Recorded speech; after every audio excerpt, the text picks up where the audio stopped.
नमस्कार। सुबह का सूरज आपको ऊर्जा से भर दे। मैं हूं विवेक श्रीवास्तव। राजनीति में चुनाव से पहले गठबंधन बनाना तो आसान है, लेकिन सीटों के बंटवारे पर समझौता और नेता पर फैसला करना यह सबसे कठिन बात है। इंडिया गठबंधन के साथ फिलहाल यही हो रहा है। बीजेपी के खिलाफ विपक्षी गठबंधन के आकार तो ले लिया है, लेकिन जितने राज्य हैं उतने दल और उतनी ही समस्याएं। अलग अलग राज्यों में सीट बंटवारे को लेकर अलग अलग पेच हैं। ये पेच कैसे सुलझेंगे, बड़ा सवाल यही है। सवाल ये भी कि क्या इंडिया अलायंस में ऑल इज वेल है। ये रिपोर्ट देखिए, हर सवाल का विस्तार से जवाब मिलेगा।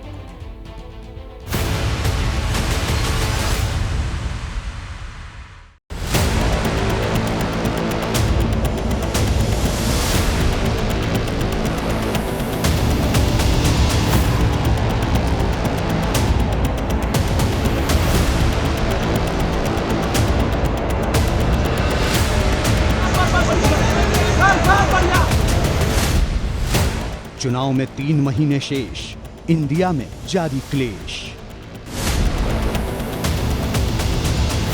उनसे कौन भीख मांगने गया पता नहीं, हम लोग तो भीख मांगने नहीं गए, उनकी दया की कोई जरूरत नहीं है। राज्यों में एक दूसरे से भिड़ेंगे, मोदी से कैसे लड़ेंगे।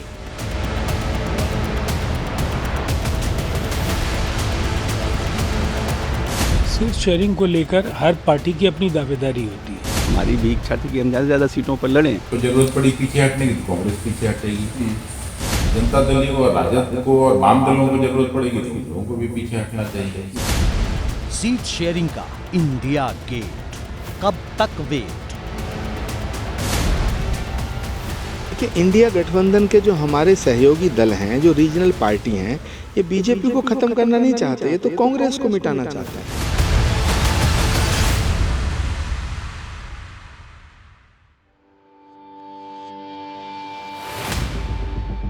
गठबंधन का नेता कौन होगा, किस राज्य में किसे कितनी सीटें मिलेंगी, सीट बंटवारे पर सहयोगी सहमत होंगे या नहीं, यही वो सवाल हैं जिनका जवाब हर कोई जानना चाहता है। प्रधानमंत्री नरेंद्र मोदी के खिलाफ विरोधियों ने गठबंधन तो बना लिया, 4 बैठकें भी कर ली, लेकिन अब तक सीट शेयरिंग पर बात नहीं बन पाई है। सवाल यह है कि इंडिया अलायंस में सीट शेयरिंग पर बात क्यों नहीं बन पा रही है। इंडिया गठबंधन में सीट शेयरिंग का ब्लूप्रिंट किसके पास है। कांग्रेस ज्यादा सीटों की बात करेगी तो क्या क्षेत्रीय पार्टियां सहमत होंगी। लोकसभा चुनाव में बमुश्किल 150 दिन बचे हैं, लेकिन लोकसभा में 136 सीट और राज्यसभा में 90 सीटों का दम रखने वाले इंडिया ब्लॉक में लगातार मतभेद निकलकर सामने आ रहे हैं। बड़े नेता चुप्पी साधे हुए हैं, लेकिन दूसरी पांत के नेता जमकर बयानबाजी कर रहे हैं। सीट शेयरिंग को लेकर हर पार्टी की अपनी दावेदारी होती है। जैसे ही सीट शेयरिंग को लेकर के आधिकारिक फैसला हो जाएगा, उसके बाद ऐसे बयानों का कोई मतलब नहीं होगा। देखिए, इंडिया गठबंधन के जो हमारे सहयोगी दल हैं, जो रीजनल पार्टी हैं, ये बीजेपी को खत्म करना नहीं चाहते, ये तो कांग्रेस को मिटाना चाहते हैं। बीजेपी को अगर हराना चाहते हैं सब लोग, तो कांग्रेस के नेतृत्व में आना चाहिए। इन सारी बयानबाजियों के बीच कांग्रेस ने सीट शेयरिंग को लेकर बातचीत शुरू कर दी है। कांग्रेस 3 दिन तक सीट शेयरिंग को लेकर सहयोगियों से चर्चा करेगी, जिसकी शुरुआत बिहार से की गई है। दिल्ली में कांग्रेस नेता जुटे। कांग्रेस कमेटी के नेता मुकुल वासनिक के घर मीटिंग हुई। मीटिंग में अशोक गहलोत भी पहुंचे। बिहार कांग्रेस अध्यक्ष अखिलेश प्रसाद सिंह भी मौजूद रहे। आरजेडी के नेता पटना से वर्चुअली जुड़े। बातचीत का लंबा दौर चला, लेकिन नतीजा क्या निकला। सर क्या हुई बातचीत, सर क्या हुई बातचीत, क्या बहुत बढ़िया, बहुत बढ़िया। कितने सीटों पर सर, कितने सीटों पर सर, कोई नहीं, कितने सीटों पर, क्वालिटी क्वांटिटी नहीं। बिहार में कांग्रेस और आरजेडी का 2019 में भी गठबंधन था। 2024 में कांग्रेस और आरजेडी के साथ जेडीयू भी शामिल है। ऐसे में सीट शेयरिंग का फॉर्मूला पेचीदा रह सकता है। वैसे सूत्रों ने क्या बताया है, ये जान लेते हैं।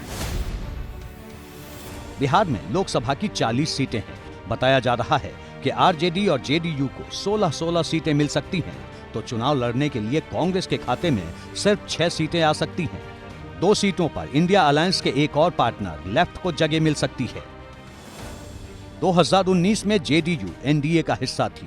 तब बिहार में जेडीयू ने 16 सीटें जीती थीं, जबकि कांग्रेस के खाते में सिर्फ किशनगंज की सीट आई थी। बताया ये भी जा रहा है कि जेडीयू ने अब किशनगंज सीट पर भी दावा ठोका है। जब हम भी कांग्रेस के अध्यक्ष थे तो हमारी भी इच्छा थी कि हम ज़्यादा से ज़्यादा सीटों पर लड़ें और हम ज़्यादा से ज़्यादा सीटों पर जीते, अपने पैठ को हम बढ़ाएं, हम अपना जो दायरा है उसको हम बढ़ाने का प्रयास करें। तो अपनी भूमिका का निर्वहन कर रहे हैं एज ए कांग्रेस प्रेसिडेंट। तो पिछली बार 9-10 सीट लड़े थे जी, तो उसी के आसपास कहीं होगा फिर से। वही ये नहीं है एक आध सीट इधर उधर हो सकता है, उसमें कांग्रेस को जरूरत पड़ी पीछे हटने की तो कांग्रेस पीछे हटेगी। जनता दल और राजद को और वाम दलों को जरूरत पड़ेगी तो उन लोगों को भी पीछे हटना चाहिए।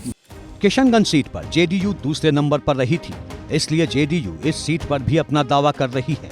लेकिन सवाल ये है कि क्या कांग्रेस इसके लिए तैयार होगी? क्या कांग्रेस को कई राज्यों में सहयोगियों से समझौता करना पड़ेगा?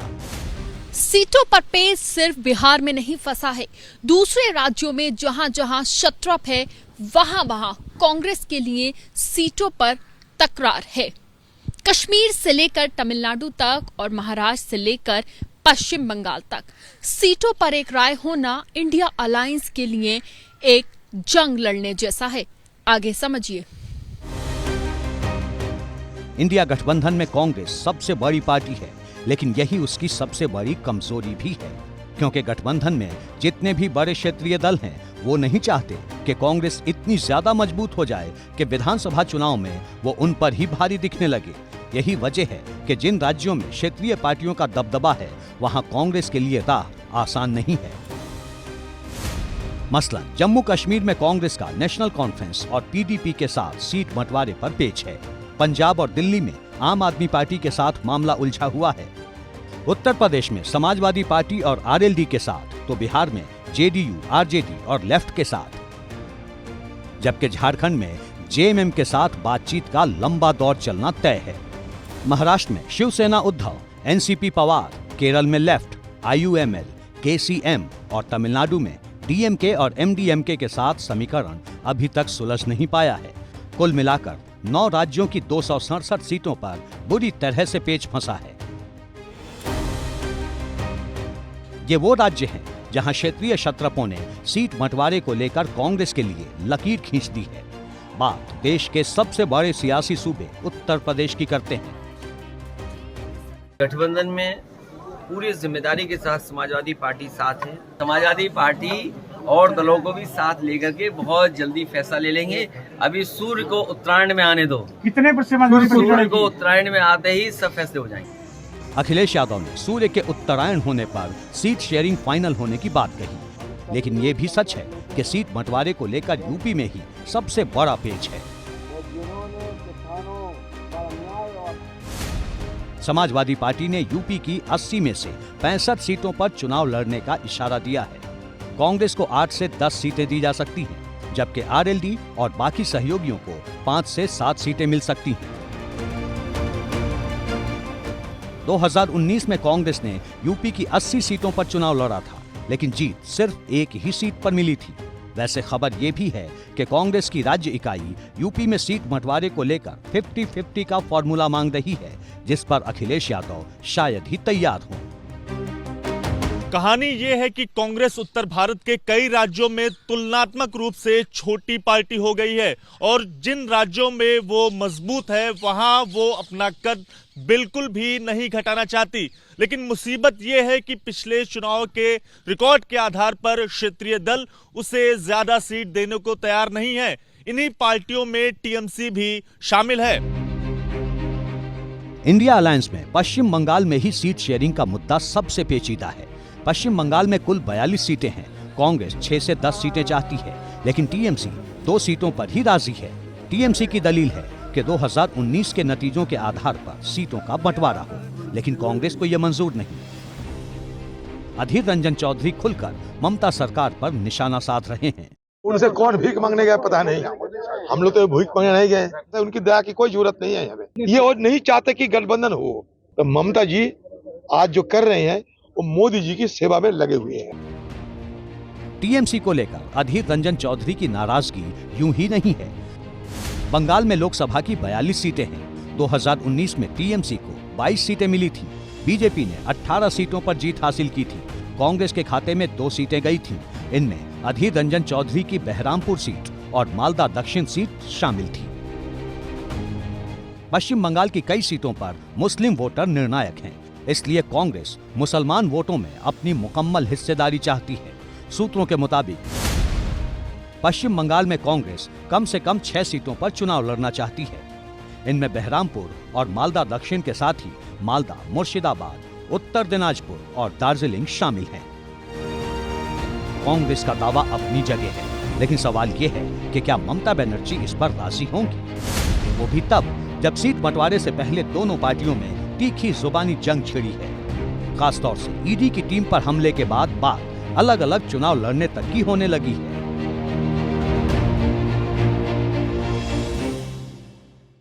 अगर ईडी को पीट के, मार के, धक्का मार के और ईडी के खिलाफ केस दर्ज करके ईडी को घुसने की इजाजत नहीं दिया जाएगा तो इस तरीके की जो धांधली हो रहे हैं, जो भ्रष्टाचार हो रहे हैं, उसका तब्दील कैसे होगी। कांग्रेस के लिए मुश्किल यही नहीं है। जैसे जैसे चुनाव करीब आएंगे, सीट शेयरिंग को लेकर इंडिया अलायंस में तकरार बढ़ सकती है। फिलहाल सीट शेयरिंग को लेकर मोटी सहमति के मुताबिक 270 सीटें ऐसी हैं जहां कांग्रेस ड्राइविंग सीट पर होगी, जबकि बाकी 270 सीटें ऐसी हैं जहां गठबंधन के दल साझेदारी करेंगे। इनमें आम आदमी पार्टी भी है, जिसने गुजरात में अपने उम्मीदवार के नाम का ऐलान भी कर दिया है। आम आदमी पार्टी की तरफ से आने वाले लोकसभा चुनाव में भरूच सीट से चेतन वसावा लोकसभा का चुनाव लड़ेंगे। दिल्ली में जिस वक्त कांग्रेस और आरजेडी बिहार में सीट बंटवारे को लेकर माथापच्ची कर रहे थे, तब अरविंद केजरीवाल गुजरात में रैली कर रहे थे। इसी रैली में भरूच लोकसभा सीट से आम आदमी पार्टी के विधायक चेतर वसावा को लोकसभा का उम्मीदवार घोषित कर दिया गया। इसे लेकर कांग्रेस का क्या कहना है, सुनिए। अगली बैठक हम उम्मीद कर रहे हैं कि हम लोग कल करेंगे। आम आदमी के पार्टी की बैठक आज होनी थी, वो आज नहीं, अब कल होगी। उनको कोई आज कोई कार्यक्रम था उनका, जिसके कारण उन्होंने कहा कि इसको कल कर लें, तो कल होगी बैठक। पार्टी ने तो अपनी एक सीट अनाउंस भी कर दी है। नहीं, हम इस पर हम किसी भी अनाउंसमेंट पर नहीं जा रहे हैं। हम सिर्फ जो हमारे सामने हम लोग बैठ के बात करेंगे, उस बात पर हम टिप्पणी करेंगे। पंजाब में आर पार की लड़ाई ठनी है। जिस कांग्रेस को कुर्सी से उतारकर केजरीवाल की पार्टी सत्तासीन हुई है, वो सभी 13 सीटों पर अकेले चुनाव लड़ना चाहती है, जबकि कांग्रेस भी उसी तैयारी में है। पंजाब ते दिल्ली च मां अपने बच्चे नूं दुनिया दी सब तो छोटी कहानी सुना सकती है, एक थी कांग्रेस। गठबंधन के बारे में, सीट शेयरिंग के बारे में पंजाब के लिए कोई चर्चा नहीं हुई। 100% आज की हमारी तैयारी 13 की 13 सीटों पर चुनाव लड़ने की है। पंजाब ही नहीं, दिल्ली में भी कांग्रेस और आम आदमी पार्टी के बीच सीट शेयरिंग को लेकर पेच फंसा है। इसके अलावा आम आदमी पार्टी हरियाणा और गोवा में भी अपनी हिस्सेदारी मांग सकती है। अगर बात नहीं बनती है तो आम आदमी पार्टी अकेले लड़ने को तैयार है। दिल्ली में कांग्रेस की सीट 0, तब भी वो यहाँ चुनाव लड़ते हैं। वो कह दें कि पंजाब और दिल्ली के अंदर चुनाव नहीं लड़ेंगे, हम भी कह देंगे राजस्थान और मध्य प्रदेश में हम नहीं लड़ेंगे।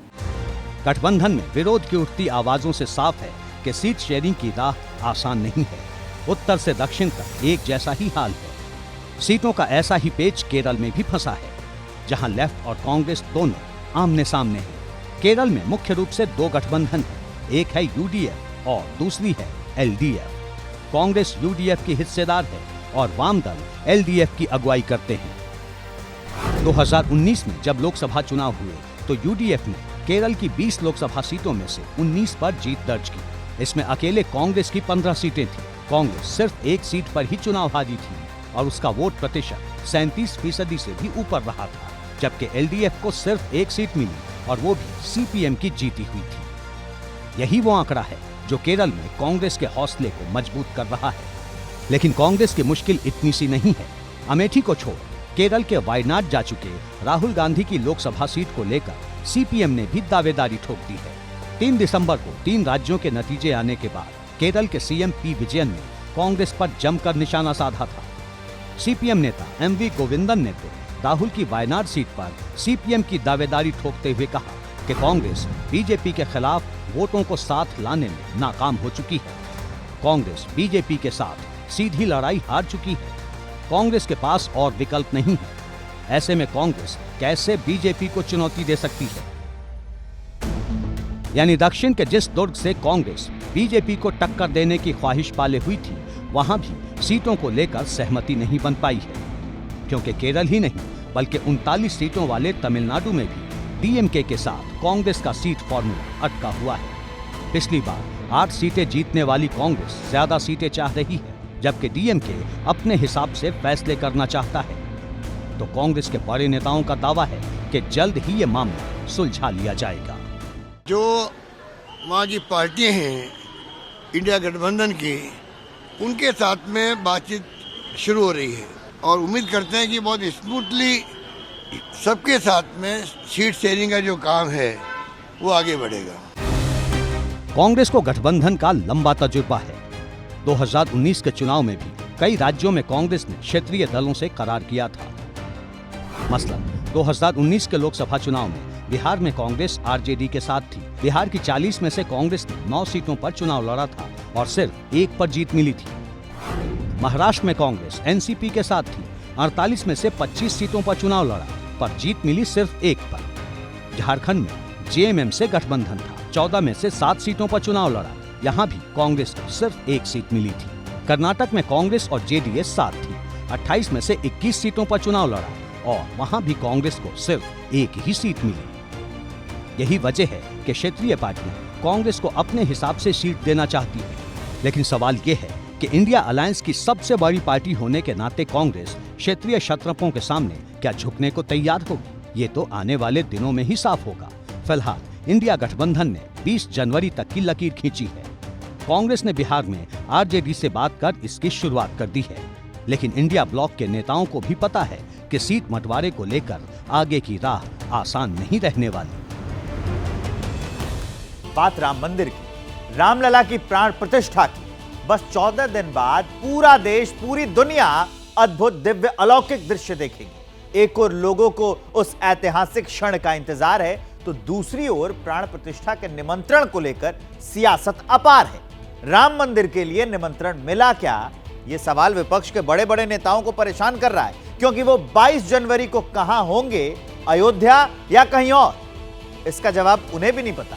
एक तरफ राम है और एक तरफ सियासत, दोनों को साथ लेकर बीजेपी चल रही है, लेकिन विपक्ष त्रिशंकु की तरह कहीं फंसा हुआ है। यह धर्म संकट लोकसभा चुनाव पर असर डालेगा या नहीं डालेगा? जवाब इस रिपोर्ट में तलाशते हैं।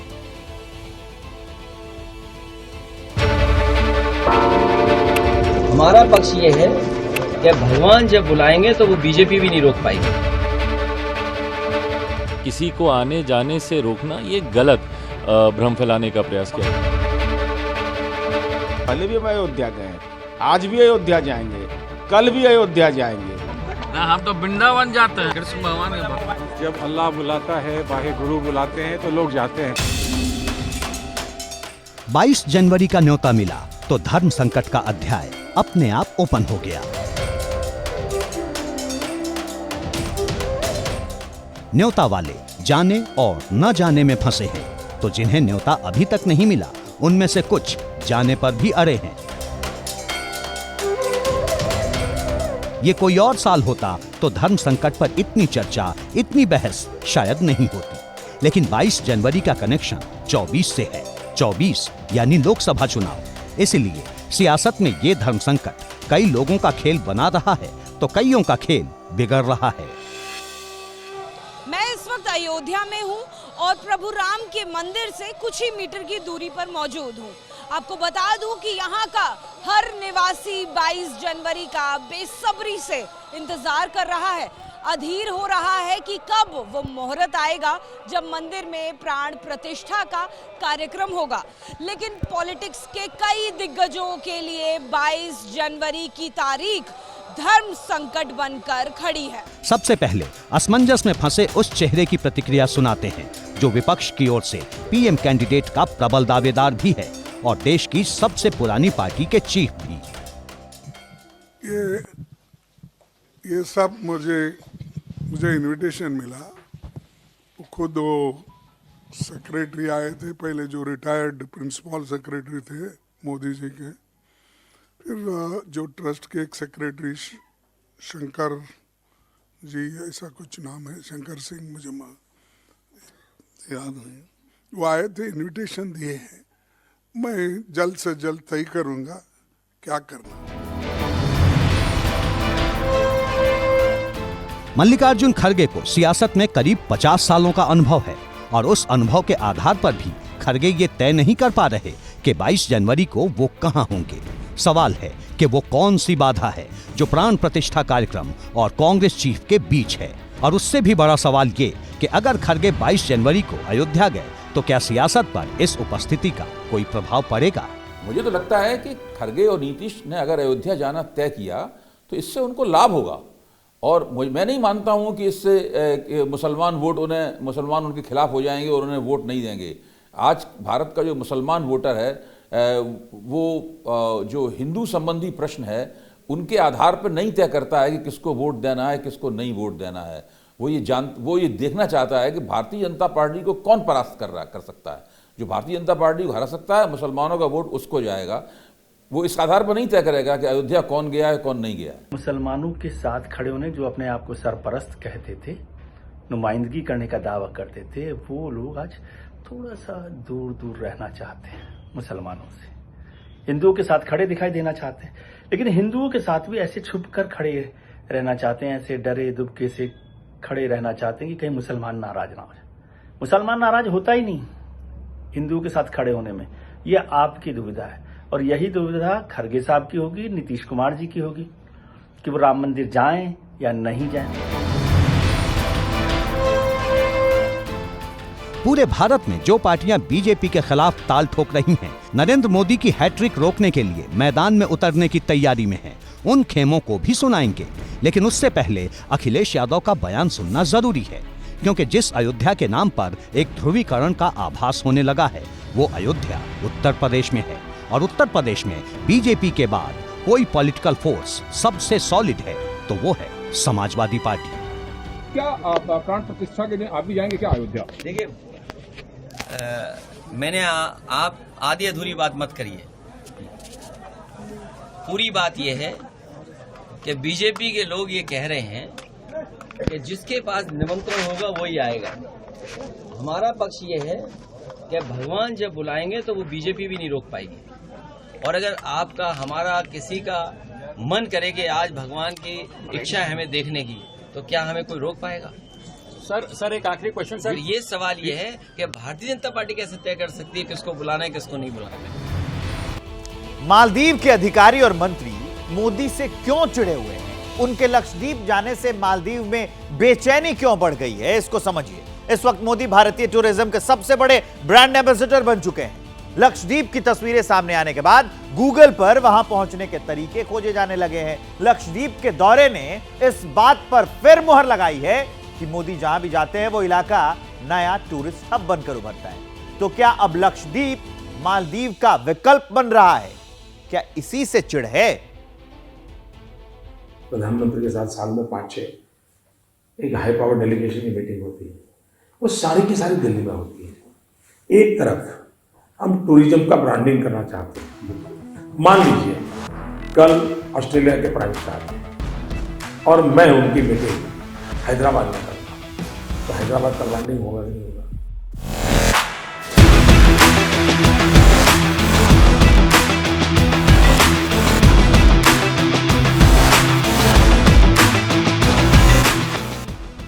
सुनकर समझ तो गए ही होंगे आप कि प्रधानमंत्री बनने से पहले ही टूरिज्म को लेकर मोदी का विजन कितना क्लियर था।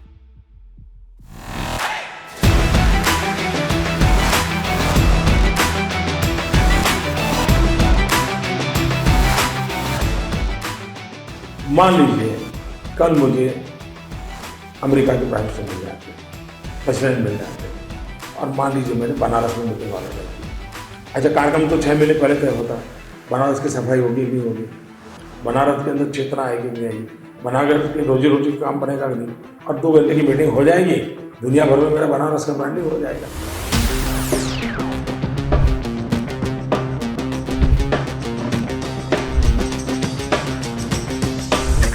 मोदी जानते थे कि हिंदुस्तान के पर्यटन में कितनी ताकत है और पीएम की कुर्सी पर बैठने से पहले ही उन्होंने ये बता दिया था कि कुर्सी संभालने के बाद वो कैसे भारत के टूरिज्म की तस्वीर बदलने वाले हैं। और तस्वीर बदली भी। सत्ता संभालने के 5 साल बाद प्रधानमंत्री मोदी का साल 2019 में दिया ये बयान सुनिए। साथियों, एनडीए सरकार के आने से पहले भारत में साल में 60-65 लाख विदेशी पर्यटक आते थे। अब भारत में आने वाले विदेशी पर्यटकों की संख्या 1 करोड़ को भी पार कर गई है। मोदी के किसी भी कार्यक्रम में, फिर चाहे वो चुनावी रैली हो या G20 की बैठक, इन सब के साथ साथ टूरिज्म कैसे उनके साथ हमेशा मौजूद रहता है, उसकी सबसे ताजा मिसाल है लक्षद्वीप।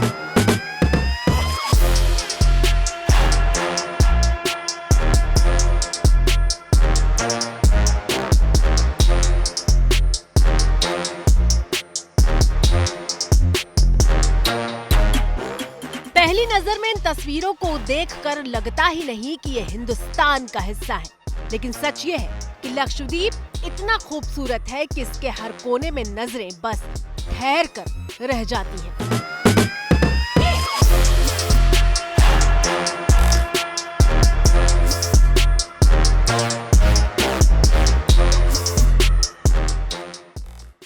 भारत के दक्षिण पश्चिम में अरब सागर में बसा एक द्वीप समूह है लक्षद्वीप। केंद्र शासित प्रदेश लक्षद्वीप में मोदी 2 दिन के दौरे पर थे तो लक्षद्वीप पूरे देश की सुर्खियां बन गया।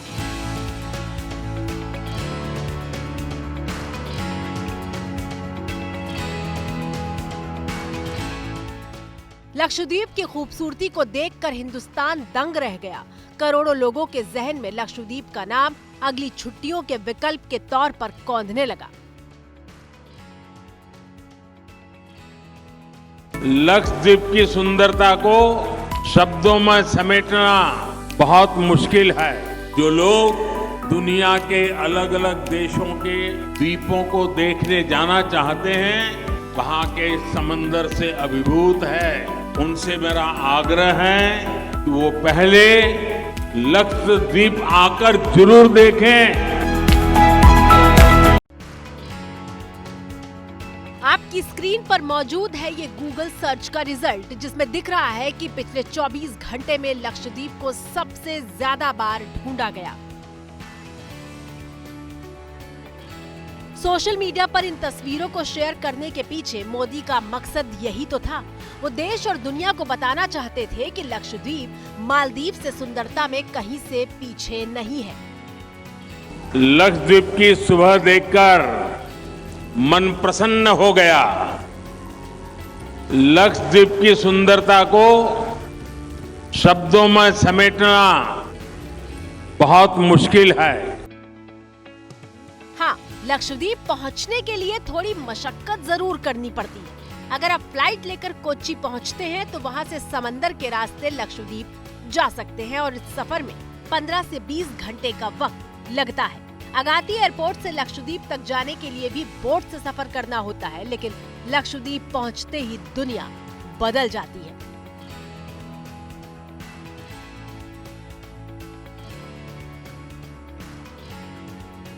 हिंदुस्तान में पर्यटन क्षेत्र के मोदी सबसे बड़े ब्रांड एम्बेसडर बनकर उभरे हैं। काशी विश्वनाथ धाम हो या फिर मध्य प्रदेश का कूनो नेशनल पार्क, मोदी ने पर्यटन इंडस्ट्री को चमकाने के लिए अपने ही अंदाज में काम किया है। और मोदी जब गुजरात के मुख्यमंत्री थे तब भी वो बार बार कहते थे कि टूरिज्म की ताकत देश को पहचाननी चाहिए। विश्व के साथ अपने संबंधों को घनिष्ठ बनाने के लिए टूरिज्म एक बहुत बड़ा रास्ता है। और मैंने कभी एक बार कहा था, tourism unites the world, terrorism divides the world. ये ताकत है टूरिज्म में। ये टूरिज्म हमारे संस्कार में होना चाहिए। और ये जो भारत सरकार का नारा है ना, अतिथि देवो भव। देश का प्रधानमंत्री पद संभालते ही मोदी ने अपनी इसी सोच को साकार रूप देना शुरू कर दिया। लाल किले की प्राचीर से 4 साल पहले मोदी ने देशवासियों से क्या अपील की थी, सुनिए। आज मैं आपसे एक छोटी सी मांग कर रहा हूं, क्या आप तय कर सकते हैं कि 2022 आजादी के 75 साल के पहले हम कम से कम अपने परिवार के साथ भारत के कम से कम 15 टूरिस्ट डेस्टिनेशन पे जाएंगे। वहां कठिनाइयां होगी तो भी जाएंगे, वहां अच्छी होटल नहीं होगी तो भी जाएंगे। कभी कभी कठिनाइयां भी जिंदगी जीने के लिए काम आती हैं।